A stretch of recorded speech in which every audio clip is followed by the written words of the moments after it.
Yeah, Talaman, Geek Talk. Let's enjoy the show. Talaman always got a plan. Geek Talk is popping where it's really at. Represents geek culture, homie got structure. Sometimes it's focus, real camp culture. Feel like movies, smart to say the least. Loving One Piece, man, really loves to eat. Everybody knows the show is really is Talaman. You know what time it is. Let's go, Geek Talk.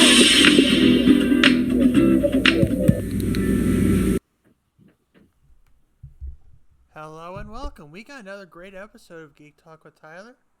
And as always, we got another great guest. Alex Clark, how you doing today? And would you like to introduce yourself? Anything you're currently working on? Fun stuff like that? Sure. Hey, Tyler. How's it going? Going good. How are you since last we spoke? Doing great. Let's see. Who am I? Alex Clark. I am a comic book, a illustrator. I'm also a writer, a children's book author and illustrator, and by day a creative director for a large retail brand that I don't really want to talk about. So, yeah. Currently working on my comic book series, Lost in the Shuffle. It is a indie comic book series. I kickstarted the first issue last year, and I'm working on issue number 2 right now. Hoping to kickstart that by the end of the year. All right. So as an illustrator, I think this is the best topic for you to discuss. Character designs among iterations. Now, it's no secret that there are several Batman, several Superman, Turtles, characters like that. But it's also no secret that each one has a slightly different design to them. Some that were great, like the Kevin Conroy, Michael Keaton Batman, and some that were terrible, like the George Clooney Bat Nipples. Nipples! Yes. Because why not? Right. How do you feel about this? Like, what do you think? What's your worst? Like iteration? You're like classic character that somebody just ruined. I wanted to like the Caped Crusader series. I did, but they took that show in a completely different direction. Like they're trying to be progressive with it. Like you got a female penguin. I mean, all the characters you can make female for Batman villains. Right. Why penguin? Why penguin of all? Yeah. I mean, Two-Face. Yeah, okay, that could work. Sure. Sure. Who would be a better? Ooh. Like who would be a better Riddler. female? Okay, maybe Riddler. We can see female Riddler. Riddler? A sexy Riddler? Yeah, that could be plausible, but I mean, don't get me wrong, Minnie Driver was great in her performance, but just everything about it was kind of uninspired. Like, first off, her name is Oswalda. Yeah. How long did that take? But like, who was like in the writer's room going, you know what? I think we should make Penguin a woman. And then they're like, you know what? What should we do with the name? Should we come up with something clever and interesting? And they said, let's just add an A at the end of Oswald. It's fine. It's fine. We're going to put this on Amazon Prime. It's fine. Yeah, I mean, Amazon Prime gets away with a shit ton of stuff anyway. So, Asian Harlequins and female penguins. Right? Why not? I think so. I'm kind of like a weird kind of guy because I love a good classic. Or like, we need to lock you up in Arkham weird. Oh, more of just like quirky. Let's say quirky.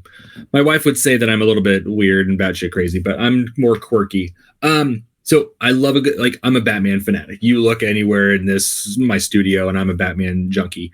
But at the same time, I also think that Batman has iterations across the board that anyone could get down with and be like totally on board. So if you're talking about like Gotham by Gaslight, like 1800s, early 1900s Batman, or Azrael Batman from Knight's End, or futuristic Batman. Like, I don't even care. Like, I want Batman in all shapes and form, and I don't even give a shit. Like, please serve up your version of Batman and just hand it to me, and I want to eat it like just a corn on the cob. Well, I mean, there's some cheap designs of Batman or even cheap Yeah. origin stories that go with it. Like, Sure. as long as we get the aspect of the loaning, I miss my mommy and daddy so much that I'm gonna dress up as a bat and beat the shit out of clowns and monsters. Why the fuck not? Sure. Like, I'm good. Thank you for that. That's all I really want at the end of the day. But like, take Superman, for instance. Anytime they were like, you know what, let's make him electric Kool-Aid light blue. I'm like, well, first of all, I don't really like Superman anyways, but then give him electrical powers and make him like all laser lights. And I'm like, that doesn't do it for me. I mean, that's kind of a problem we sort of had in the My Adventures with Superman series. Yeah. I mean, first we got like, I think Hollywood is trying to make the gingers extinct. I mean, you got Ariel as a black girl now, Jimmy Olsen as a black guy now. I mean, Right. Who's next on the chopping board? It's a good question. Who is next? Oh, wait, April O'Neil? Oh, yeah. That's true. Yeah. I'm kind of a classicist when it comes to that kind of stuff. I'm like, oh, April O'Neil. I didn't see the new movie. I want to, but I didn't. But then I saw the trailer and I was like, oh. Or the one with Seth Rogen? The Seth Rogen new version. You're Yeah. not really missing out much. I mean, there was somewhat of an 84 vibe to it, but not enough for me to highly recommend it. Like, if I was going to recommend a great Teenage Mutant Ninja Turtle movie, it's the one with Batman versus the Teenage Mutant Ninja Turtles, and that was just like pure fan service. Right. You got the team ups of both the Batman and Teenage Mutant Ninja Turtles. You got the team up of Shredder and Ra's al Ghul. You got Arkham inmates being mutated. Love it. I Right. mean, I would say my biggest criticism for that movie is that we didn't get to see Bebop and Rocksteady, but there was just so much going on that that's kind of trivial. Yeah, you're like, we've seen enough of them. That's fine. That would be one of those things. I'm like, that's what I want to see is Bebop and Rocksteady. Like, yeah, I mean, you can bring back Stockman in, but to be fair, he was creating the device, so that makes he's sense. like, right? He's a part of the plot point, so we kind of need him in there. Yeah, that's fair. Yeah, I don't know. Like, what do you think? Like, I'm looking at a lot of stuff around here all over the place, and I'm trying to think of like, Marvel or stuff like that. Like Across the Spider-Verse. You've got 4,000 different iterations of Spider-Man. Well, it's funny that you mentioned multiverse. Yeah. Do you think multiverse is just a cheap gimmick for Yeah. having another character design or another iteration of something? It's weird because I like the multiverse up to a certain point, and then it just gets like, oh my God, the biggest eye roll and just redundancy on top of just, I can't do this anymore. Like, when you get the reverse versions of, oh, we're the bad version of the Justice League, or we're the bad version of the Avengers. Like, what, they had the Injustice League? Yeah, sure. They've had Shattered Glass for Transformers. Right. Like, I'm all in for that. At this point, that's a trope. Yeah, but when you get to like infinite multiversal versions of heroes and villains on top of each other, you're like, okay, I'm out. I mean, as long as it's reasonable. Yeah. Like, say there's a universe where the Turtles were adopted by the Shredder and Hamato Yoshi runs the Foot Clan. It's like, okay, yes. I'm intrigued. I'm intrigued. Concept. Exactly. You're like, yes, please. Maybe they're not turtles. Maybe they're, right? I don't know, lizards or something. Yeah. Like, what is it? Maybe they mixed it up. Like, a turtle raised a bunch of sewer rats. Right. Yeah, I mean, is that the best idea for a multiverse concept? No. I don't know, but I'm intrigued. I mean, think about it. Like Superman, Red Sun, where he lands in Russia instead of Kansas. You're like, there we go. That's promising. And yeah, character designs there make more sense because he's from a communist Russian area. Right. And the propaganda-ness of the artwork style. And then you're like, you got a Russian Batman who's like, I'm going to go up against this Bolshevik. And you're like, yes. And then you get a Superman Batman, thing. You're like, yeah, okay. An actual good one instead of this Snyder first one. Yeah. I mean, to be fair, DC live action doesn't even work. If you don't believe us, just check out that Joker movie with Lady Gaga. Yeah. I'm reading all the reviews and they're like, this is crap, this is crap, this is trash. And I'm like, well, I think I it's mean, one of those things where it's like you don't bring non-actors into acting roles. I think it's like, okay, just because you're a wrestler, just because you're a comedian, just because you're a singer, Yeah. doesn't inherently make you an actor. And I Truth. think it's an art people are really glossing over, even in the world of voice acting. yeah. You got all these high budget movies, like every Disney piece of crap that they're shooting out. And then what? You're getting people like Aquafina and Chris Pratt who sound the Right. same thing, sound the same way every fucking time. Every time. Freaking Seth Rogen. You got that whole drunken frat boy laugh. Yeah. It's like there's a name tied to it, but it for doesn't a need while, talent. but then Yeah. it's getting old. It's like you Oh. should not be in the business of voice acting. No. I completely agree. Question But for then you. again, there are actors that do voice acting well. Mark Hamill, prominent example of such. Oh, Clancy Like- Brown, another great example. Ron Perlman, Pinnacle. all Pinnacle. phenomenal examples. yes. Pinnacle, top of their game, great actors, great voice actors. They can do anything Gary and go Ells, back. Keith Yeah. David, Yes. Dave Yeah. Bautista, to a lesser degree, but yeah. hmm There are plenty of examples, but those few aren't it. Yeah, just because you have an interesting voice does not mean that you are a voice actor. It's like you don't play a character, you play yourself. Right. The makeup changes. Will Yeah. Smith, also a great example of this. 100%. 100%. Like, to me, John Cena, I have a weird thing with John Cena. He is a nice human in real life. He does a lot of great work. He does a lot of great, philanthropic things, but I really don't care much about wrestling. I used to. My roommates in college were big wrestling fans. And I watched Peacemaker and I've seen some of his movies, but I really don't care for much of what he does. But then he's in everything and he does a lot of voice stuff. And I'm just like, Why? why? Why? I think it's one of those things where popular names draw crowds. It's kind of like when the latest Batman movie comes out. It's like everybody's tired of it. People are going to bitch about it, Right. but people are still going to buy and see it anyway. So it 'Cause kind it's of makes their bitching moot. Yes. Truth. Honestly, I would welcome a Batman movie only if we get a Batman villain we haven't seen. I swear to God, if they bring Joker back, I'm going to lose my mind. I mean, look, I'm doing a Halloween group thing with some friends for Batman villains. Yeah. I was looking over because a lot of my friends didn't know every single Batman villain. There are 60 plus villains To choose from. just canonically speaking. If you want to go from the filler characters that were used in the animated series, or the Yes. ones that are like the one stand-ins for the Adam West series, Oh, yeah. Right? yeah, you could easily anywhere between 80 to 100.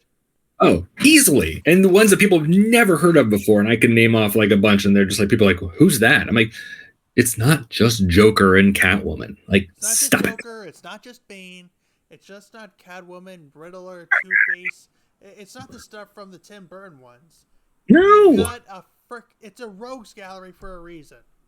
Exactly. Killer Croc, Killer Moth, Right. Maxi Zeus, Maxi Zoo. Exactly. I mean, you can go back to like what? King Tut? Black Mask. Yeah. Oh, Black Mask. Yeah. Good Black Mask, not the Harley Quinn movie Black Mask. That was ridiculous. How do you take a good actor like Ewan McGregor and just like put him in movies where he overacts and ruins a character? Well, there It's- are times where a good actor is wasted on a shitty role. Like Patrick Stewart, they put him in the Emoji Movie, and he plays a piece of shit. I never saw the Emoji Movie. I love the fact that you have seen the Emoji Movie. That makes me laugh. I A lot. haven't. I just know that he. Oh, I thought you were like, I love the Emoji Movie. I'm going to tell everyone that Tyler loves the Emoji Movie. I mean, I'm gonna maybe spread if I'm rumor. stoned and I need something really stupid to watch, like that or Velma. I did not see Velma. Dear God, no. I couldn't bring myself to see Velma. It's Yeah. like if I was going to do a Four Horsemen of Apocalypse of not only bad character designs, but Yeah. bad iterations of said character, I would say Top it of would the- easily be Pestilence. Right? They're like top 4, worst. Well, okay, let's bring it on back. Question for you: And How do you for you. feel about character designs that are classic that we've known for 50, 60, 75 years that somebody retrofits for a video game?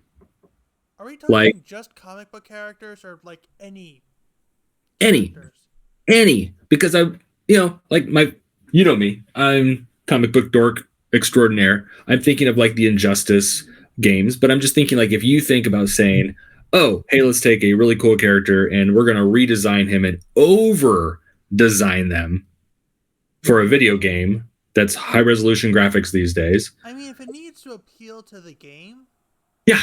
then yes. But Okay. if you're doing it, like bringing back to the Cape Crusader, not only do they mess up Harley Quinn's origin story, but they switched the personalities and completely made her creepier somehow. Right. Yeah. But then, what was the great thing about the Batman versus the Teenage Mutant Ninja Turtles? Yeah. When they got mutated, you know how their mutations work, right? Yeah. I mean, it's one of those things that depends on the iteration.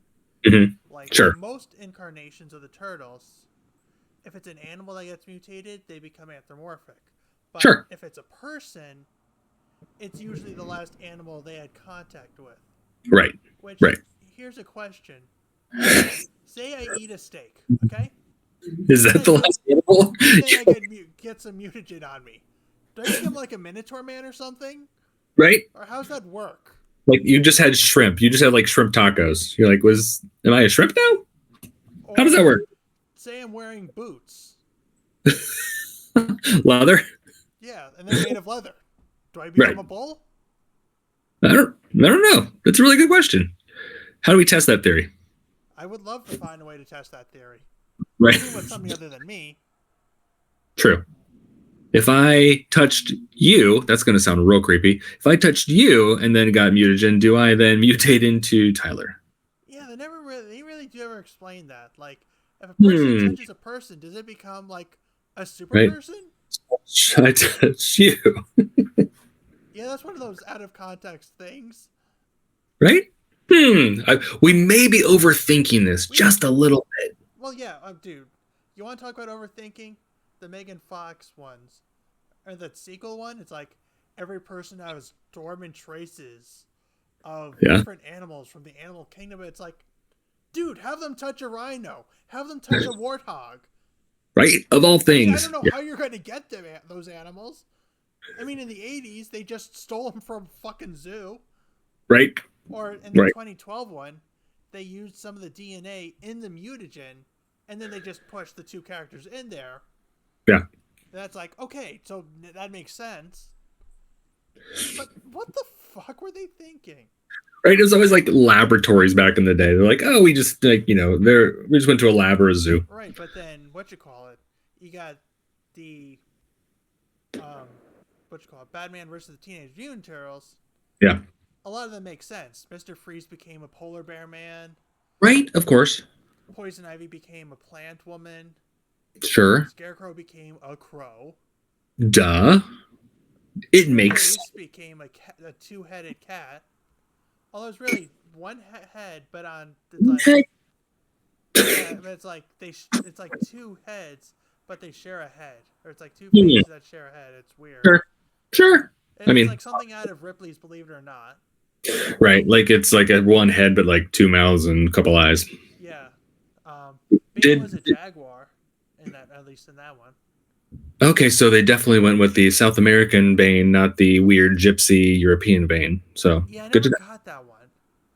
Although it is kind of funny in the Harley Quinn series. I'll give them that. Right.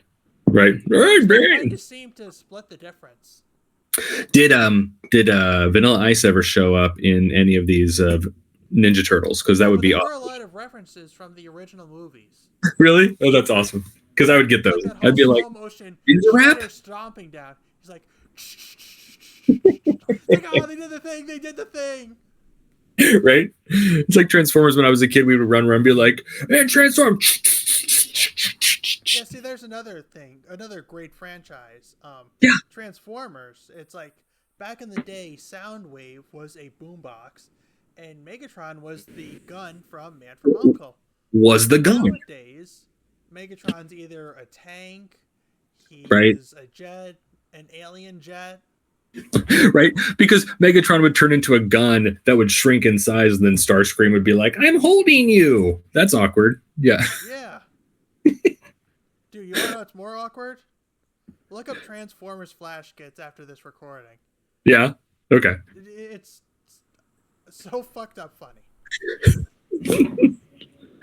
But back to Transformers, though, that's another good example. In the original series, Yeah. and Beast Wars, if you remember Yeah. that show back in the day, Yeah. the ships scanned the life forms or vehicles for them, and their bodies fit to that. But in Beast Machines and every other subsequent series, they scanned something Sure. and then became that. Yeah. So that I mean- kind of helps with that design as well. And it's what's funny about it is like all these cartoons from when I was a kid, they whether it's like Ninja Turtles, Transformers, whatever, they lasted for like a certain amount of time frame, and then they're like, we're gonna bring them back and we're gonna reinvent them. And sometimes it worked really, really well, and sometimes it was just the worst steaming pile of horse shit that you could ever experience. And Whether when it you was got into the latest TMNT Yeah. series, it was stupid. Yeah. I mean, granted, it's for a younger audience, but Mhm. Yeah. if I was going to rank them from the 4 series that we had, 2012, 1987, 2003, and then that one. you're just like, Yeah, I wanted to put the 2003 one up a little higher, but it was 4 kids, and Mhm. you ruined One Piece for a while, yeah, so I kind of lost points. that's fair. Did you ever? So I don't know how old you are. I'm old. So I grew up on He-Man, the ever popular He-Man, and then like The original He-Man, the 80s He-Man, right? OG He-Man. And then when they were like, "Oh, we're gonna do this weird sci-fi version of He-Man," where he That's suddenly the was like, Kevin Smith one? no, this is like 1990s. They were like, "Oh, we're gonna do a weird sci-fi version." After the Dolph Lundgren movie, where they're like, "Oh, this is not really He-Man. It's Frank Langella as Skeletor," which was weird. To be fair, 90s. Yeah, You can only get away with so much from the 90s. CGI was like the best thing we had CGI wise Yeah. was the freaking Toy Story movie and Beast Wars. And Right, that's 'cause about it. they started that. Do you remember the show? Was it Reboot? Yeah, reboot. No. Yeah, that was David Kay's first voiceover role That show was awesome. That show was revolutionary at the time. at the time. Yeah, and it was, Yeah. believe it or not, Transformers is actually one of the few franchises to have an animated counterpart in more than one country. Yeah. Transformers Cybertron Armada and the original series was from Japan. Beast Yep. Wars and Beast Machines were from Canada. Oh, And pretty much every other one was from the States. okay. Wow. So, yeah. I mean, nothing says you've solidified your pop culture status by having an anime. I Exactly. mean, Rick and Morty have one. The Teenage Mutant Ninja Turtles have an OVA. Yeah. There's a Suicide Squad one now. Oh, I know. Marvel had a shit ton of them. Yeah, they did. Yeah. How do you feel about all the Marvel, like the weird Marvel cartoons from the 90s where they like did the X-Men movie and they're like, let's make all the crappy ones where it's like Fantastic Four, Hulk, Iron Man. They had like all these offshoots that were just like pretty much trash The compared to 90s the. Yeah. Not some of them were good. Some of them made you wonder what they were thinking. Like, Spider-Man was good. X-Men was good. Spider-Man was great. Fantastic Yeah. Four was good. Yeah. Hulk was kind of Wow. same thing. Yeah. Silver Surfer. I think you got to be on something to really enjoy it. I mean, I think with a lot of those kinds of either shows or the comic, Silver Surfer, Doctor Strange, those kinds of things, Ditko, anything involving like Steve Ditko, you needed to be a little bit either high or stoned or on tripping on something to really truly appreciate The those best thing I've ever seen stoned was the Transformers the movie. OG, like the original. Yeah, the one with Leonard Nimoy and Orson Welles. Yes. Orson Welles, talk about some gravitas when it comes to a cartoon movie. Yeah, best we can sell for is Maurice LaMarche when it comes to that. So Yeah, it's true. which, for the record, I'm not knocking his impersonation of it. He did the best he could, right? I mean, yeah. Well, yeah, but what you call it? It's a show must go on kind of a thing. Sure. Yeah. But it's weird that one of the actors from Lord of the Rings did voice Unicron Yeah. in Transformers Prime. I mean, that's pretty impressive. Yeah, it was John Noble. For fuck. Oh yeah, John Noble. It's weird seeing Lord of the Rings actors. in Right? other stuff, isn't it? What was that show he was on? That weird sci-fi show on Fox that I watched for a couple years. I don't know, but Carl Urban is really interesting as Billy Butcher.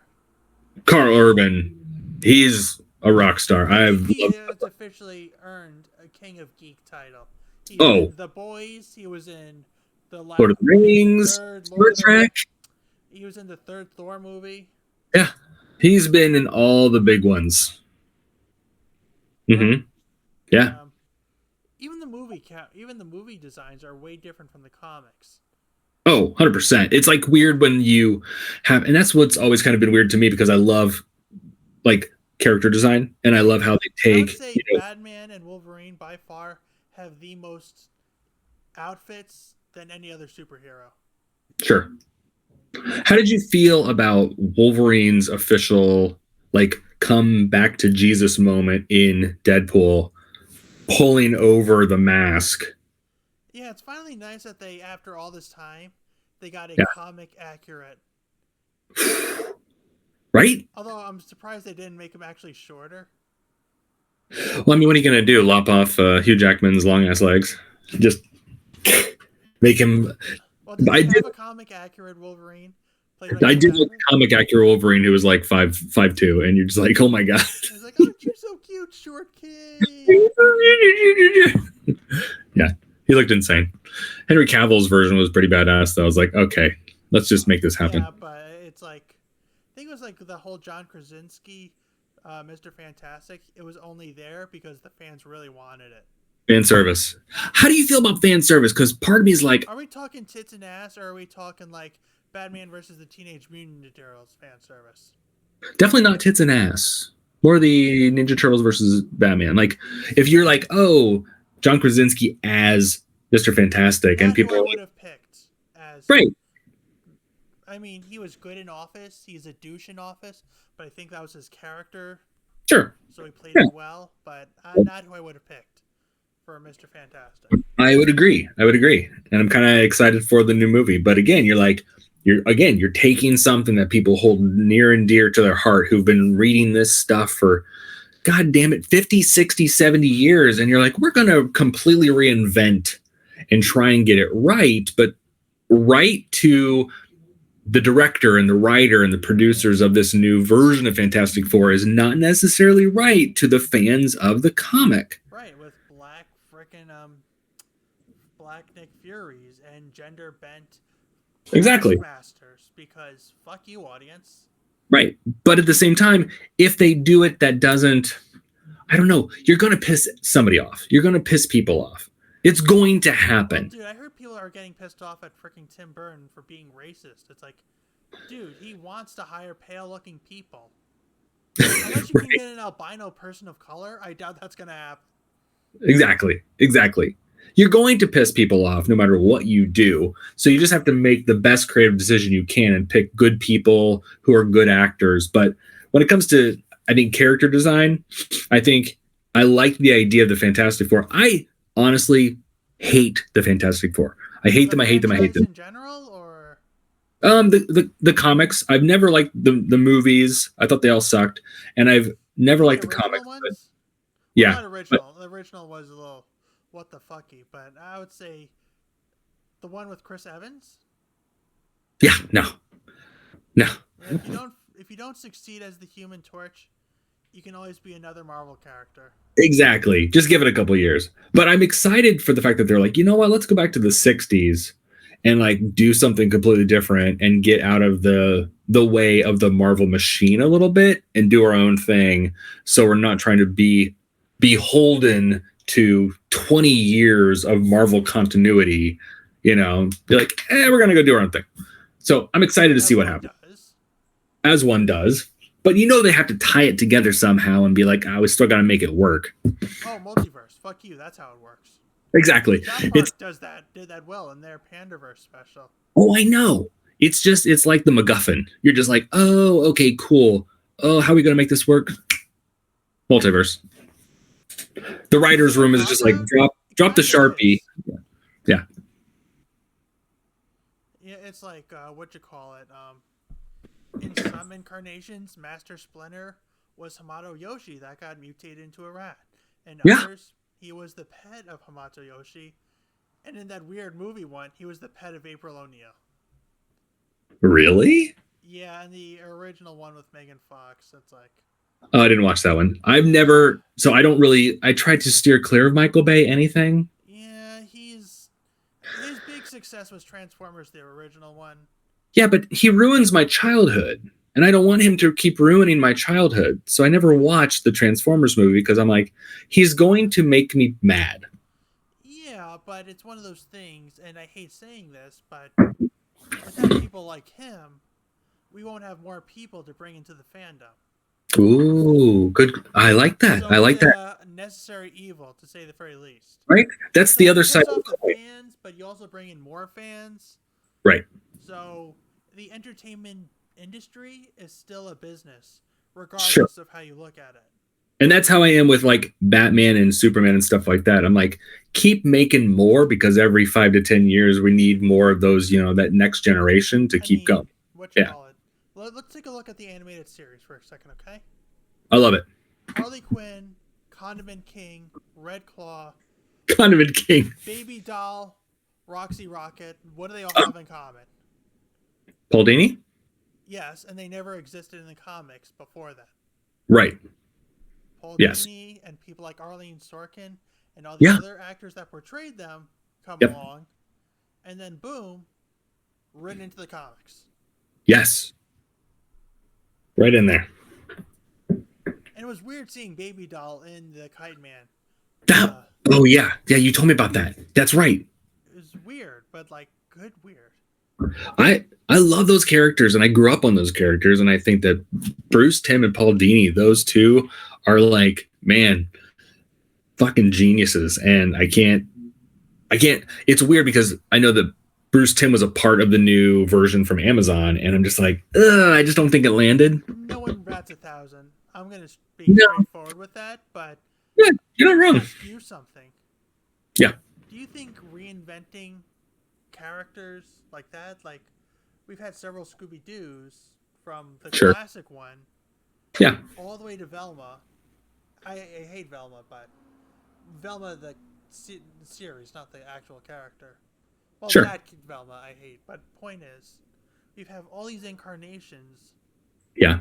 And arguably the most successful Hanna-Barbera cartoon. Right. All time. Do you think it's lazy reinventing the same character? Sometimes I think that there are certain characters or shows or what have you that probably need to stop being reinvented and need to be put out to the pasture. I can't think off the top of my head which ones, but sometimes I think that people will every 5 to 10 years try and reinvent something and it just continuously falls flat. And sometimes like Scooby-Doo, I don't think you need to reinvent it, but you also can't continuously pull it out of the 60s or 70s and think that it's going to work in the modern era. But when something is created or invented from an era or a time of my grandfather, you have to do something different and new in the modern era. But sometimes it's such a disconnect between I just invented the television to now we are in AI, that the two just don't marry.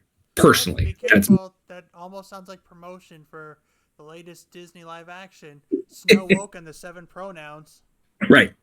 But yeah, I do agree with you. Some changes do need to be made to meet the Yeah. more modern era.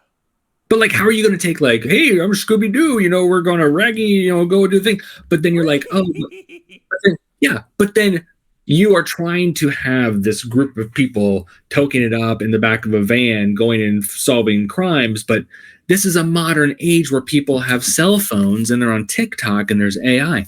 At a certain point, Scooby Doo and his crew of banded misfits Kind are of irrelevant. irrelevant. It's like, They're irrelevant. who did it? Oh yeah, I just saw the shady looking guy over here. Right. I just Hashtag Googled rewatch. that shit. Right. Like at a certain point, certain concepts just don't even work anymore. But then again, if that was that easy, detectives would use Google half the time, and there'd be no real mysteries to solve. That's true too. You're like, we have a lot of stupid detectives out there who can't seem to solve a murder. So yeah. Yeah, I mean, DuckTales actually did it really well. They did their reboot well. Yeah. I'm going to be honest. They freaking turned Flintheart Glomgold from just another Scrooge knockoff Yeah. to something of a near Looney Tunes level. He's like Sure. the love child of Scrooge McDuck and Wile E. Coyote. And it's just awesome. Like, okay, like let's think about this. Like I grew up, my dad, he liked to play old timey like shows. Like black and whitish? I'm talking like Lone Ranger.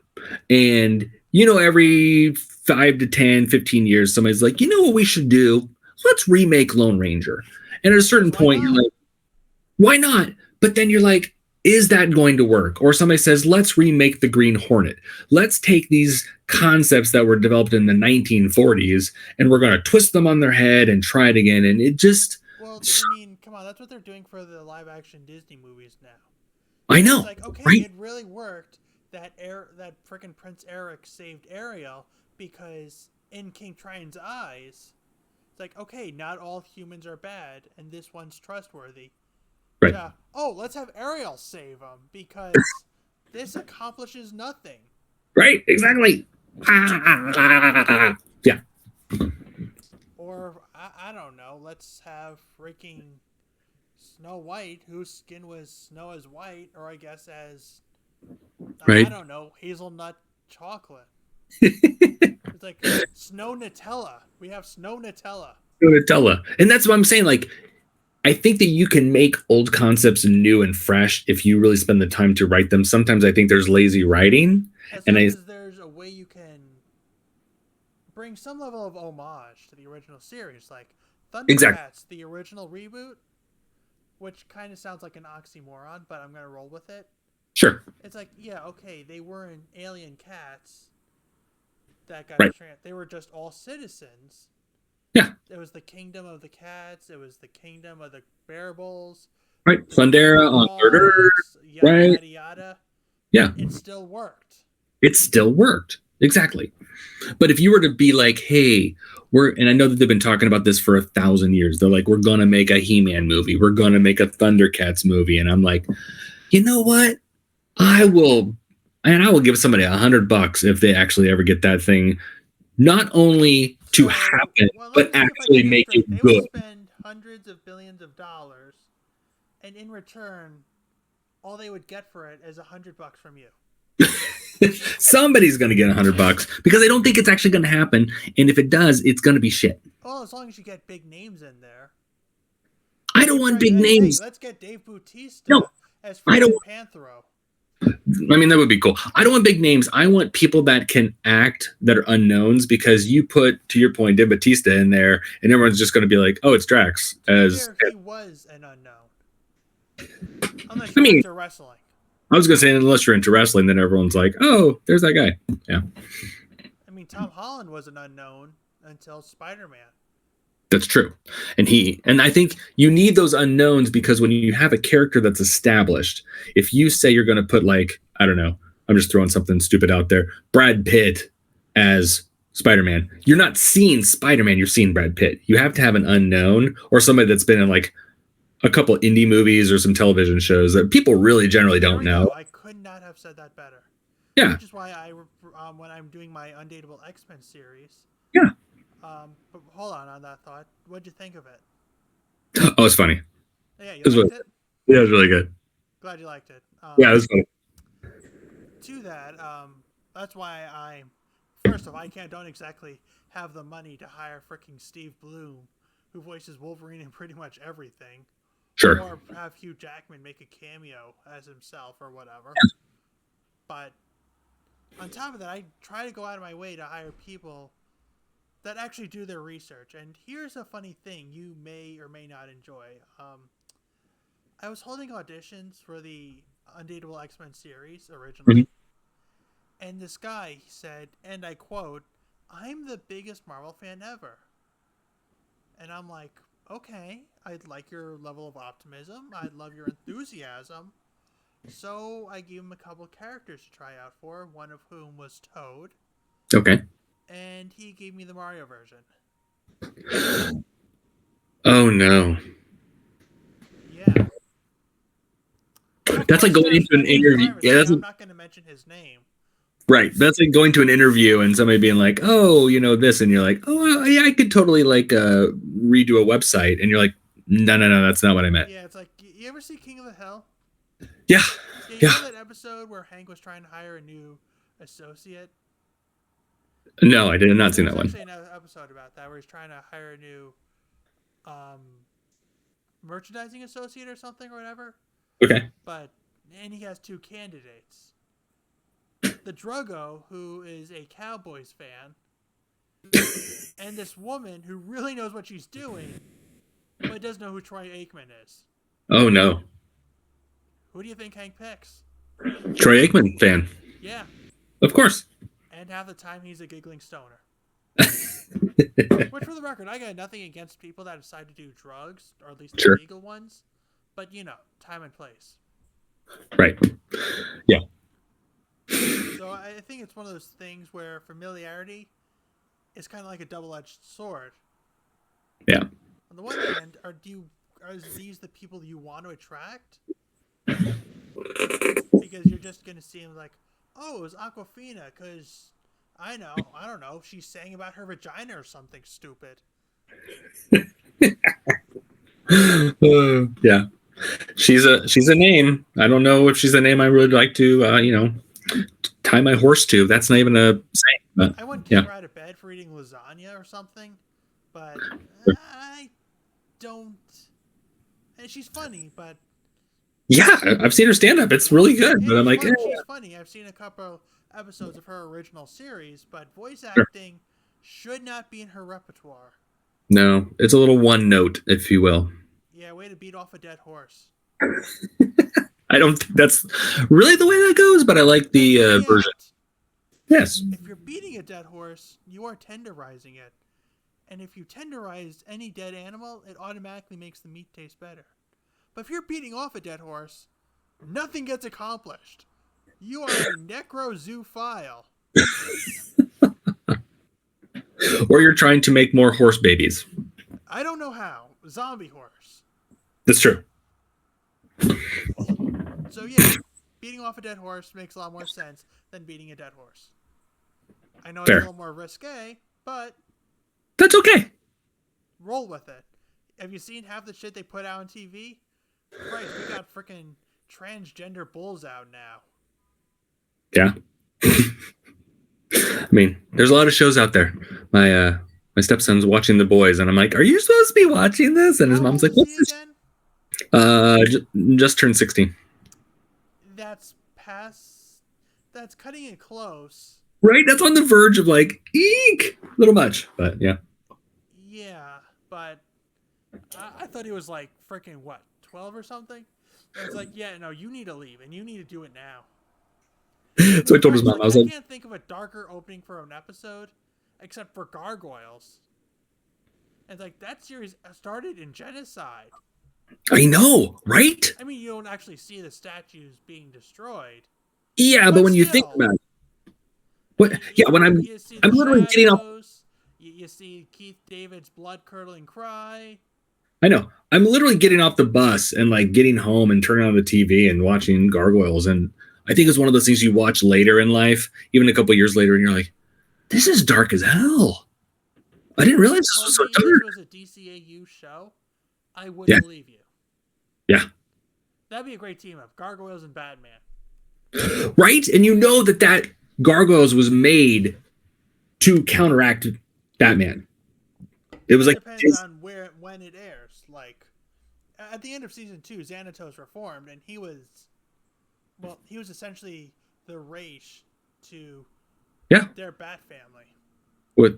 Exactly. What was it? Was it Riker? Was it what was his name from the Star Trek Next Generation? The voice, No, Will Riker, aka Jonathan Frakes. Yeah. Yeah, he actually created. I actually did an episode with Greg Weisman a while back, and he told me why the Xanatos Gambit was created. If you remember any show from the 80s, Shredder, I'll get you next time Turtles, I'll get you next time Optimus Prime. Get him already. I'll get you next time Gadget, yada yada yada. He was kind of getting tired of the villains losing, so he created a character that always will win, in the form of Xanatos. Every time, no matter what happens, will win. A way to win. Which, funny enough, is the exact opposite of the Kobayashi Maru, and they both involve Star Trek actors. Right? You're like, oh, that's interesting. Yeah. So, but even then, it's kind of their own reinvention, because he's got the suave, sophisticated nature of every Batman villain ever. Right. But he basically has an Iron Man suit that looks exactly like Goliath. Right? He's got the goatee. He's got the awesome little ponytail. He's rich. He lives above the clouds. He really doesn't show emotions. No, dead to emotions, obviously. You can't be a nice, suave supervillain if you have emotions. Like, the only time I saw him with emotions was when Oberon was trying to take his kid. Right. But even then, he really didn't get that angry. It's like, I can tell you're already pissing me off. Back off. Right. Kind of a Stop. voice. Right. But, as suave and sophisticated as he could. As only he can, obviously. Yeah. So, he is one of the few characters that can create a trope. I know. Weren't they going to bring back or do a live version? I swear to God, they were talking about doing a live version. Don't do a live version of that. Here's what I'm going to tell you. Yeah. If you really want to see more Gargoyles, if you have Disney Plus, continue watching it. Yeah. And then add hashtag keep binging Gargoyles to all your platforms. Yeah. It's usually the best way I can say that. Like, just keep putting it out there. Yeah. Well, it's such a good show. Well, It's such a good show. Don't watch season 3, though. No? With the exception of the first episode, everything else was filler. Okay. Daylog's death, that Amish episode, Hudson Goes to Broadway, and everything else, none of that was canonical. You're like, we don't count that one. That doesn't count. It's like, Nope. what you call it? It's like Dragon Ball GT of Gargoyles. Oh, yeah. That, Yeah, I mean, Doesn't except count. less messed up. like, that is not canon to the show. No, but I We have don't. read some of the comics, though. Yeah? Yeah, that's pretty good.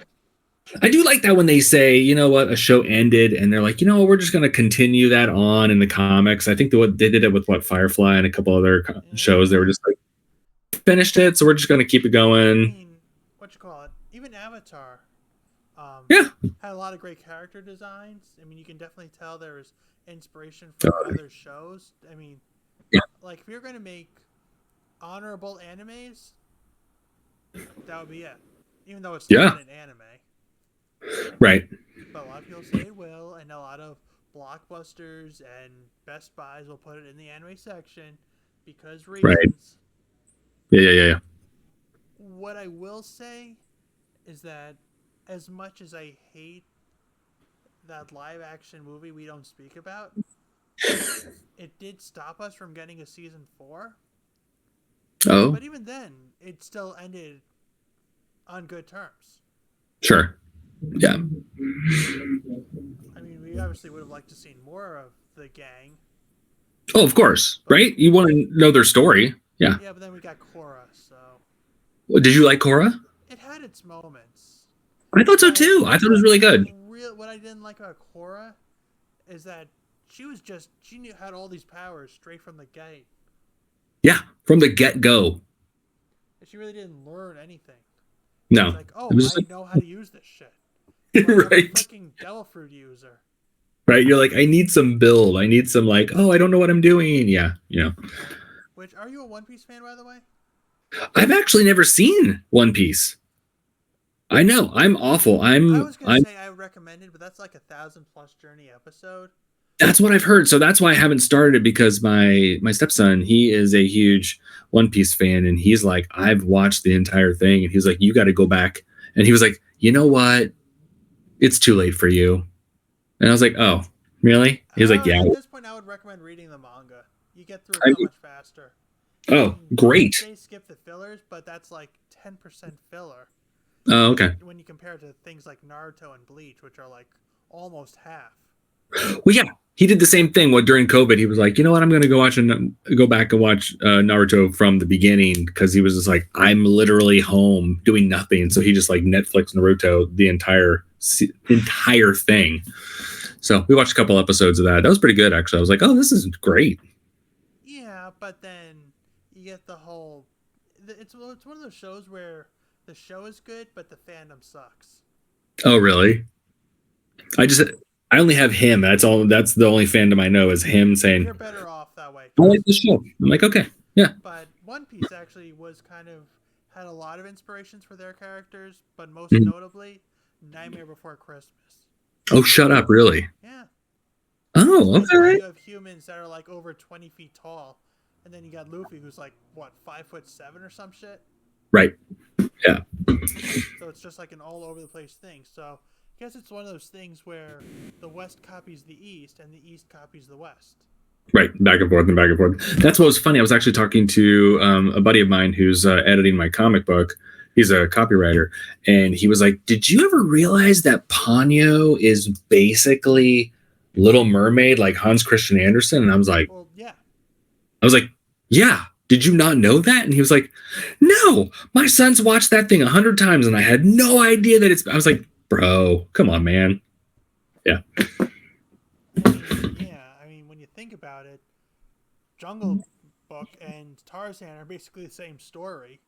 Yeah, same story. I was like, a lot of this stuff is just, I mean, if we were talking last week, I'm like, you were asking me about what are some of those influences and inspirations for my comic book, and I'm going through like Pee-wee's Big Adventure and like all these 80s road trip movies. Then I'm throwing in Wizard of Oz, and you're like, that sounds like One Piece, and I'm like, I've never seen it. And well, there's statistically speaking almost nothing original. Like, yeah, the indie series Has Been Hotel and Hell of a Boss, yeah, still have several ties to Christianity. Sure. If you ever seen on Amazon Prime and YouTube. Yeah. Well, I mean, I'm from middle of nowhere, Indiana. And so I grew up on like, very Christian backwoods, like conservative, but at the same time, my parents were like big Bond fans, big sci-fi fans, Lord of the Rings, that kind of stuff. I didn't realize that Lord of the Rings up until I was probably in high school. I didn't know that Tolkien was so influenced by Christianity. Well, he's and also influenced by Norse mythology. Well, exactly. And I also didn't realize that like C.S. Lewis, all those books that I was reading, very influenced by Christianity. So it's like all these like stories, stuff like that. I'm like, oh, that's really cool. Like all these things. Really? The lion that dies then comes back to life and breathes life into all the stone characters? You didn't see it as a Jesus allegory lion? Not until I was like older, when I was watching the movies, and I was like, oh yeah, Aslan or whatever his name is. I was like, yeah, that's Jesus. Aslan, yeah. I'm like, okay, yeah, that's Jesus. I was like, oh, now I get it. Yeah. Okay, cool. So, yeah, it's really interesting. Same thing with like Star Wars. People were like, oh, did you not get all the religious things? And I was like, yeah, but I was thinking more like samurais. Yeah. Well, I mean, religion does shape a good portion of the characters. The Force, right? 7 anime, 7 Deadly Sins. Yeah, right. Which, again, I guess could be a trope within itself. Sure. Yeah. I've always been like very interested in like religious notions and some of the things. Like some of a part of my story is like the fact that one of my characters grew up in religion but doesn't really like care about religion. But like when he finally gets back with his dad's like, have you been like still practicing? And he's like, no, you left us, bro. Like, Dad, I haven't talked to you in 6 years. Why would I?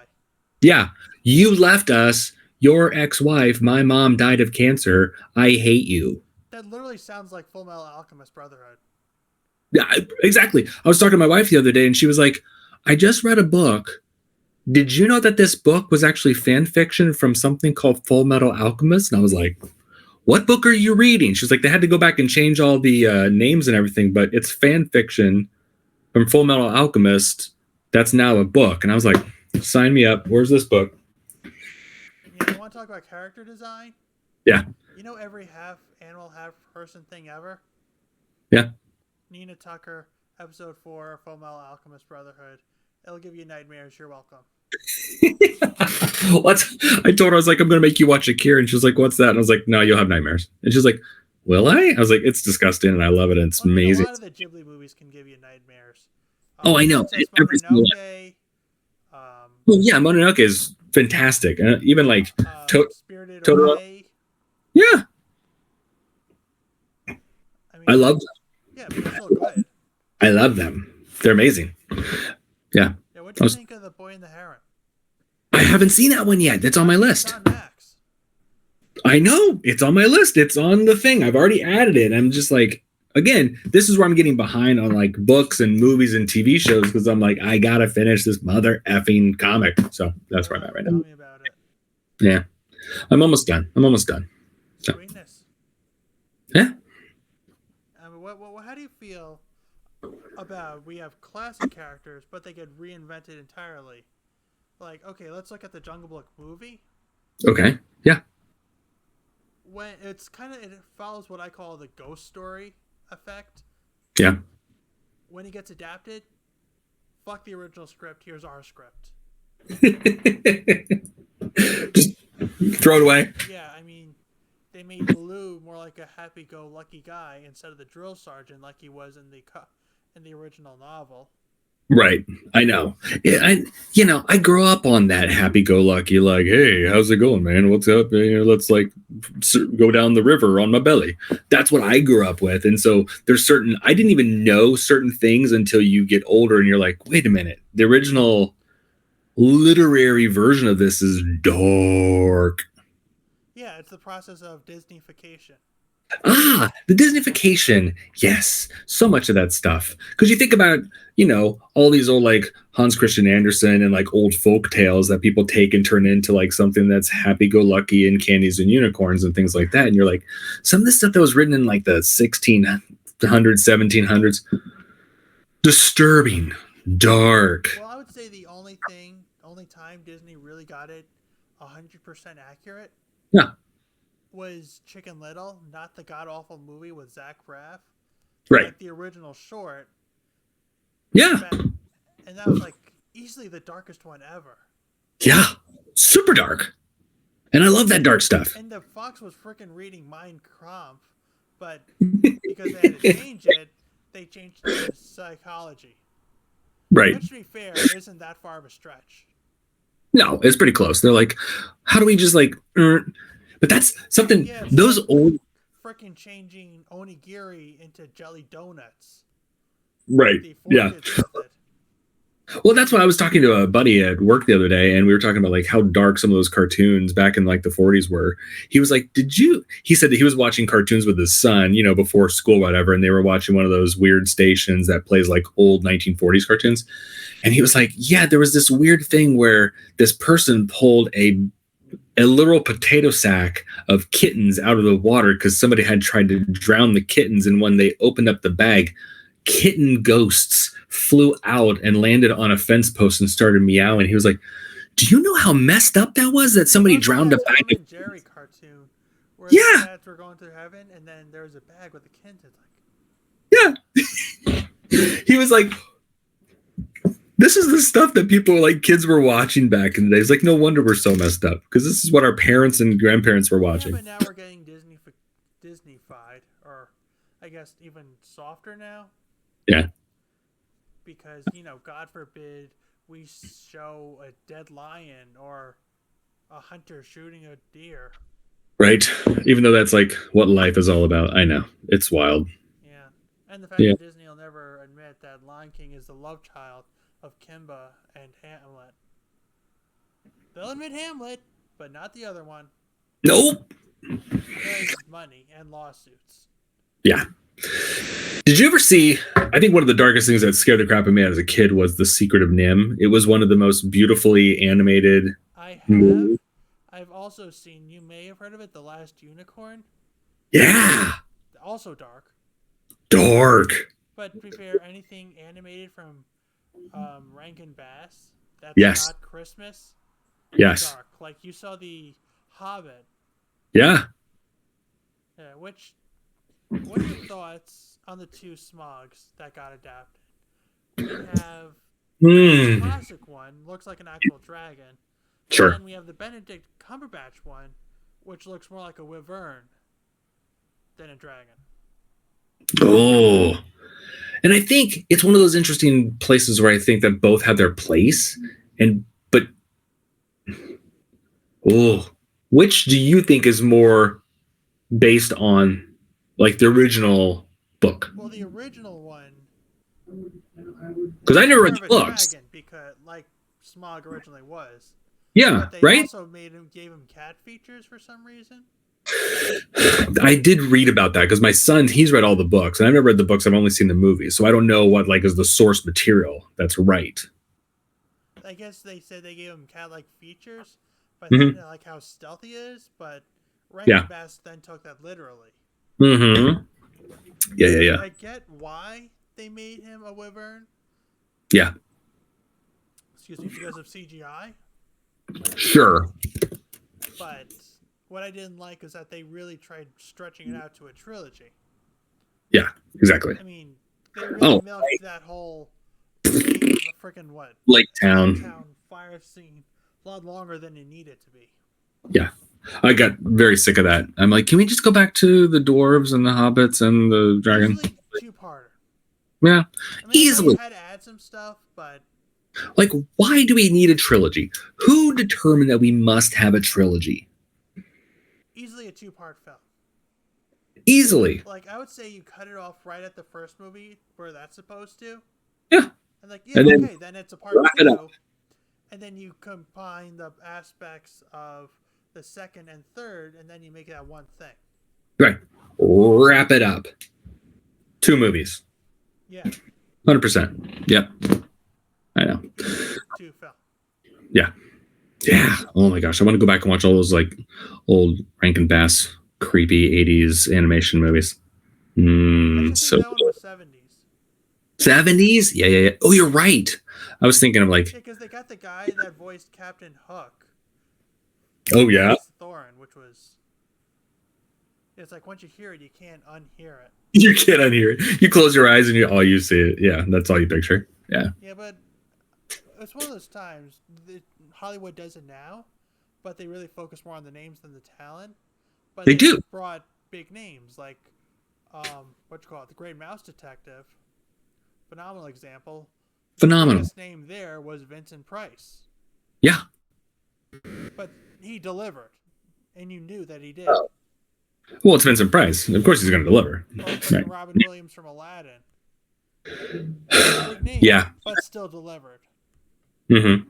Yeah. I mean, they really can win best script because of all this improving, but I think that's a good price to pay. Can you imagine like how many hours of footage they have of Robin Williams just being Robin Williams in a sound booth? You know, he was actually considered to be the Riddler at one point. Oh, I know. I would have loved to seen that. Same. Would he have been a good Joker? No. Riddler? Sure. Yeah. No. Willem Dafoe would be a great Joker. Willem Dafoe. Yeah, I always like seeing like people doing, making their own version mock-ups of him on, Google image search. And I'm like, yep, he's Joker. Like hands down flat out. Discussing a lot of animated character designs, but Yeah. we really haven't discussed the live action designs. Sure. A lot of Batmans out there. We got Goofy, Adam West. We got the darker Michael Keaton. We got the brooding Christian Bale. And then we got the freaking Twilight guy because that needed to exist. For some odd reason. Because, hey, I was a bad vampire. Why don't I just be a Batman? Right? And they're like, let's have vampire meets Kurt Cobain Batman. Let's do that. Now, as a fan and author, do you believe that the actor or actress, depending on the person or how they want to be addressed, has influence on the design?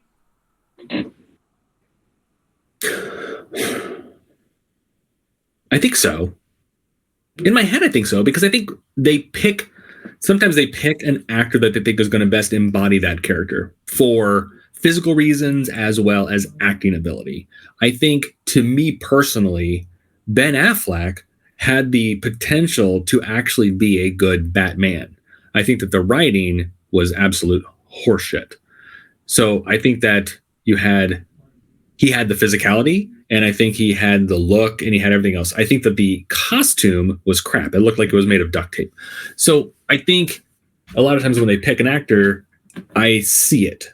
I feel like George Clooney had the kind of playboy looks of Bruce Wayne, but he was Iron Man if they made an Iron Man movie. But he was not Batman. No. And I think Christian Bale could have been both. He wasn't the good-looking playboy of Bruce Wayne, but he did have the broodiness of Batman and, tortured soul and my parents are dead and everything else, but he's a good actor. So I think you do have these people who are the looks. You look at Gal Gadot, whatever you want to, I don't forget. Thank you. And she literally is Wonder Woman. And you're like, yes, hands down, flat out, you're Wonder Woman. So I think it depends on the actor, but also depends upon the content that they're given to act from. Because you can have a person who embodies the character, and then you're given a shitty script and bad words to act, and you can just go off the rails very quickly. All right. I mean, there are times where the actor inspires the character, like Arlene Sorkin and Harley Quinn. She literally made Harley Quinn in every sense of the word. Like, if you were to take any other person's voice and put it with Harley Quinn, that I don't think it would have created that character to last more than 1 or 2 episodes. I mean, that's what the great thing about many voice actors. They originally were singers, comedians. Mel Blanc, the most well-known voice actor of all time, was originally a comedian. Yeah, exactly. So it definitely works. You do have the capabilities for it, but doesn't mean you're always going to execute it to the same degree. Like, when I think of one of the best voice actors and I think of somebody who embodied a character, I think of Lex Luthor from the Superman series. And then Brown one? Yeah, I think of Clancy Brown. I'm just like, he is Lex Luthor. And when I think of Lex Luthor, I compare every Lex Luthor to a cartoon version of Lex Luthor. Riddle me this. No pun intended for DC-ness, by the way, but I'm not dismissing any character incarnation, current, previous, former, whatever, future, but are some of them good? Or do we just hold them in high regard due to nostalgia reasons? Ooh, good question. Like, okay, let's look at the 90s Wolverine. Yeah. And then let's compare him to some of the other ones, like Scott McNeil, who you may recognize as Dinobot, Rat Trap, Silverbolt, and Waspinator from the Beast Wars series. He was Wolverine for Wolverine and the X-Men. Yeah. You have Steve Blum, who's done in more times than anybody can count, most notably in Wolverine and the X-Men. Yeah. So, do you believe nostalgia is a factor in that? I think nostalgia plays a very big role in it, because at a certain moment in your life, especially when you hear something for the first time at a point in your life, that connection occurs. And that makes a moment in your brain that you come back to all the time. But I think that there's always something that can also, like to your point, there's a voice actor who can always do it better. I think that everyone says, this is my Batman. If you say, because I can talk to my wife and she says, well, Keaton is my Batman, because that's the first time that I saw Batman as a kid and said, oh my God, this is my Batman. I get that. But at the same time, I can look at all these other Batman and say, they did a really great job. Same thing with Wolverine. I look at that Wolverine from the, 90s cartoon, the OG animated series. Well, there was some before then, like the Pride of the X-Men. Yeah. Right. Yeah, that was like a one-off thing. And then I those do. weird 60s cartoons. Yeah. But I think for the sake of novelty, let's just say the original, because that's what really drew the fans in. The Toy Biz, like that series. The 90s was all about toys, from I know, right. Transformers to Yeah. DC to Marvel, even Disney to a lesser extent. I think nostalgia is probably about, to me, 70% of it. But I think that as long as somebody is good at what they do and can be so good that they pull you out of the nostalgia and can still make you say, like, that is the embodiment of that character. Because if I can say, as somebody who's from the 80s, Michael Keaton is my Batman, but then Christian Bale pulled me out of that, and Christian Bale became, to me, the best Batman that I've seen since. I agree with that, although I'm going to take the animated route. Yeah. Mark Hamill is top-notch Joker. Yeah. Kevin Conroy? I would say a very close second is John DiMaggio from Under the Red Hood. Yes. Nice. That's a good call. Third, it would probably be Brent Spiner from Young Justice. Oh, yeah. I do find it hilarious that Data, the logical one of the group, voices insane characters right? Like Puck and Joker. Yes. Yeah. Of all the ones, yeah, you're like, that's hilarious. It is kind of ironic when you think about it. Yeah. Like if you think everyone, and that's something that was funny. I was talking to somebody about this, and their kids say that Tom Holland is their Spider-Man. And then another group of kids said, no, Andrew Garfield is my Spider-Man. And another group of people my age were like, no, Tobey Maguire is my Spider-Man. And I think everyone has that moment at a certain age where they saw that person and said, that is my blank, whether it's voice actor, whether it's a movie, whether it's whatever.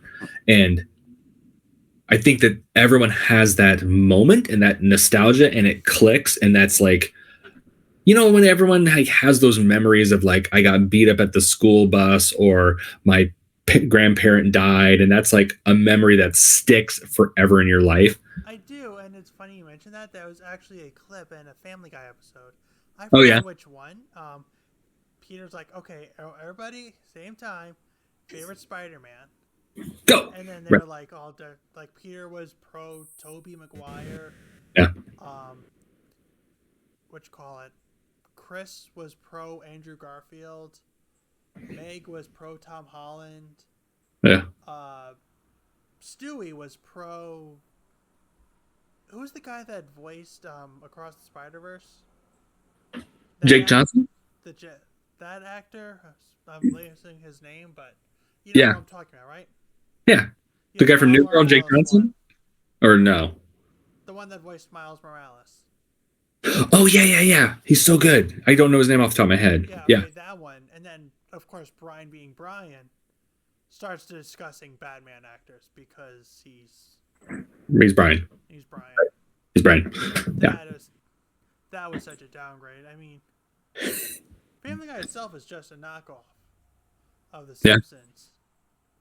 For the most part, designs from there, but even then, if you go way back further to the 30s and 40s, you got the Honeymooners, which is kind of like the granddaddy of all modern sitcoms. You got the fat, stupid husband doing outlandish things.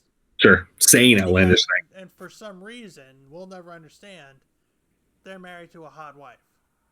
Always. Hot wife, moronic husband, and you're like, that trope has lasted since that inception. You're like, how is that still a thing? The world will never know.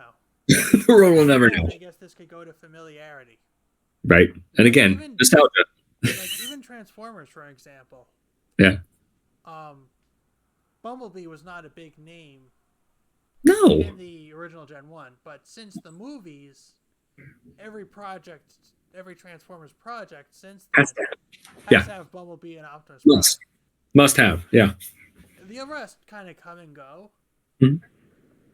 but those are the main two that everybody needs to have. Sure. Where the voices may change, yes, but The character's always there. yeah. Which honestly, Deadpool, love Ryan Reynolds' portrayal, but Will Friedle did a really great job. He sounds like Ron Stoppable. If Yeah. Ron Stoppable was an anti-hero. He did a good job. There's a bunch of good voice actors that did a really good job that you're like, oh, wait, he was in that thing. Yeah. Yeah, see, he is a range voice actor. He's got the goofy characters. Yeah. He also does the coming of age stuff as well. Yep. Terry McGinnis, the Mm-hmm. original reboot Lion-O, Bumblebee. Yep. What do you think about Freddie Prinze Jr., voice actor? What did he do recently? He did Star Wars. I know he did Star Wars Rebels. He's done a bunch of other stuff too. I But don't hate it. yeah, I mean, when it comes to actors turned voice actors, he's not the one I would pick. no, he's not like top of the list. It's just interesting that, It's Yeah. not one I would hate. Solid, okay. right? Sure, fine, whatever. Yeah, But then again, when it comes to character design, and you pick somebody for it, well, they're just gonna play themselves anyway. Like, if you ever see Shark Tale, it looks exactly like Will Smith, and he's playing Will Smith as a fish. you're right. So it's like Literally. the Fresh Prince of the sea. Right. Like, I don't know. Fresh Prince of the Sea. I love that. It's literally designed for him. Looks just like him, but a fish version of him. Mm-hmm. Yeah. It, Didn't take a lot of character design. no. No. It's easily one of the more forgettable. Like, unless you grew up in that time frame, easily one of the forgettable DreamWorks movies. Very forgettable. I think I did forget about it until you said something. Yeah, but what do you think about designs first and then the actors later? Oh, that's a good question. I think, Like let's look at Shredder. yeah. Would you have ever pictured Uncle Phil as Shredder? No. Somehow works. No, I would have been like, okay, here's how we're going to design this person. You're like, we need a villain for these mutant turtle people. Okay, his name, Shredder. Now, the question is, do you come up with Shredder first as a writer, or do you say, we need a villain, someone go draw something, and you're like, okay, samurai inspired, and somebody's like, let's draw some More like claws. cheese grater inspired. Right? Right? Which is Like, funny because they love pizza. right? Like, we're gonna cut some cabbage and shred some cheese and stuff like that. That's because that's the thing is, when you're coming up with characters and you're like, we need a villain. Do you go, okay, this is martial arts inspired. Okay, Japanese. Okay, do you go down that route? Do you come up, and Teenage Mutant Ninja Turtles. exactly. Do you come up with that to come up with the design of the character and then the name, or do you name first, which then influences the design? Well, with your project I'm working on, Yeah. I'm also working on my friend's comic, Sock. Yeah. But it's about a superhero sock. It's like, when you ever do laundry and somehow that one sock is missing, Where does it go? it goes to fight crime. That's where it goes. That's the premise of the comic. That's where it goes. But the issue, no pun intended, by the way, was that we really didn't have a lot of characters for Sock, so Sure. I made some. Great. But when I told them to the cast, Mhm. they wanted to see pictures Oh, of the characters. So I gave a few rough sketches, nothing nothing of a Ghibli quality, how you pronounce that. yeah. And it's like, And I think it works if you're doing an acting thing, if you're auditioning for a role. Yeah. I mean, you don't need to see a picture of Batman or Spider-Man because Please. Yeah. at this point they're pop culture icons. Yeah. But if it's for a new character entirely, Yes. you gotta have some point of reference, like Rick and Well, Morty, for example. It's like, you ever see Back to the Future? Yeah? Okay, now do that, except he's more of an alcoholic. Right. And Throwing then up all over. boom, you got your Rick. Right. And that's where we are. Yeah. And instead of the cool 80s kid, you get a whiny little bitch that's always thinking about sex. Right. Like, yep. You're like, okay, I'm picturing it. I'm here. I can see it. Yeah. Yeah, so I mean, even if you don't have the picture, you can still have the description, which could work. Yeah, exactly. But in my experience, if you're ever auditioning for something, you should have some point of reference for the character. Yeah, you need the context. You need that frame of reference to kind of like, okay, I need something. Yeah. One of my regular characters I'm doing for the series is Colossus. Yeah. But my favorite character that I'm doing is Mojo. I mean, right? Yeah, I gave him a Gilbert Gottfried meets Kim Jong-il from Team America Hunger Force, but, Right. you know, less accenty because I'm wider than a charcuterie plate and I can't get away with that. Right. You're like, that's a little on PC. Right. I mean, I can do that, but I'm not going Right. to. It's a little much. Yeah. Yeah, so he's just like, he's loud, he's screaming. Yep. High pitch. He's Yeah. high pitched, always reminding you how fucking busy he is. And when you combine it, kind of like, hey, Spiral! Do you have any idea how fucking busy I am? I'm trying to load all this X-Men crap all over the Broadways, and you're here twiddling all 6 of your thumbs? Hello! That's kind of the Mojo voice we're working with right now. I love it. It's just So good. loud, obnoxious. Perfect. I mean, sometimes even blending, from what I've heard from Steve Bloom, I took a couple of his classes. Yeah. Sometimes bad impersonations do create new characters. Of course. Yeah. You're like, I'm trying to do this voice, and you're like, I can't do that voice, but I made a new voice. Yeah. Right, like freaking Johnny Bravo, bad Elvis impersonation. Yeah. Became Johnny Bravo's character. Yeah. Actually, not bad, but Right. someone's trying to do an Elvis impersonation. You're like, somebody's trying to do Elvis badly. Like if your best friend after a couple beers is like, hey, you want to hear my Elvis impersonation? You're like, sure. Go like, yo. Yeah, right. It's like, you got to pick a celebrity that almost everybody can do. Elvis would be one of them. Or like Steve Urkel. Yeah, Urkel and what you call it? Urkel and Elvis. Right. I'd say those are like the two everybody can do. Right. Can't go wrong. Throw it on. Did I do that? And then you're golden. Yeah. Right. Or the clever Adam Sandler. Yeah. Right. But again, I think he's got the fugly look, but the comedy compensates. But the Right. baby talk, somehow I always get the girl. Somehow. I don't know how it all works out in the end, but it does. Comedy logic. Go figure. Right. Who knew? But he is writing his own material. So he's like, it's and I get one the of girl. those situations. Which comes first, the actor, the designer, or past generations? It really depends on the interpretation. Exactly. So thanks so much for your time today. Yeah. And stay tuned for another episode of Geek Talk with Tyler. And as always, if you like this episode, hit like, subscribe, and follow for more content. But as always, stay geeky.